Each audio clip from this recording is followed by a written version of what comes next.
İndi səsiniz gəlsin. Traktorla bağlı paylaşım eləyəndə, İranla bağlı paylaşım eləyəndə, day bilmədiniz altda nə kimi rəylər yazdınız. Ay içimizdəki ermənilər, nə oldu? İran dostdur, İran qardaşdır, İran belədir, İran elədir. Nə oldu? Hə? Mən deyim ki, savadınız çatmır, ya təhsil almamısınız, ya da 19-cu əsr idi. Onlar da 1813-cü ili unutmusunuz. 1828-ci ili unutmusunuz.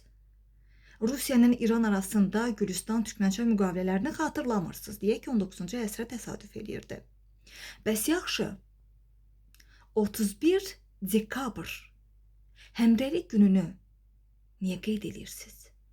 Bu həmrəylik nəyin həmrəyliyidir? Güneyli, quzeyli Azərbaycan anlayışı nə deməkdir? Hələ bəziləri İranla Azərbaycan arasındakı dostluğun nümunəsini gətirmək üçün İlham Əliyevlə Heydər Əliyevin sözlərini ifadə eləyirdi. Hər dövrün öz hökmü var. Amma xisləti şeytan olanın əvvəl-axır maskası yırtılır, özü özünü göstərir. Elə indiki kimi. Azərbaycanda İsrailin hərbi bazası var idi. Niyə Azərbaycana? Niyə Naxçıvanı hədəf aldı? Aeroportda gizlədilmişdi hərbi bazalar. İsrail əskərləri var idi, Amerika əskərləri var idi Naxçıvanın hava limanında. İndi səsiniz gəlsin.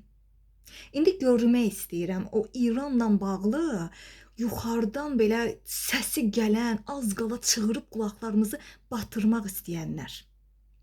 40 milyon türkün illərdir öz təhsilini almasına şərait yaratmayan İranın az saylı erməniyə qoyduğu hörmətin az faizini heç türkə qoymadı.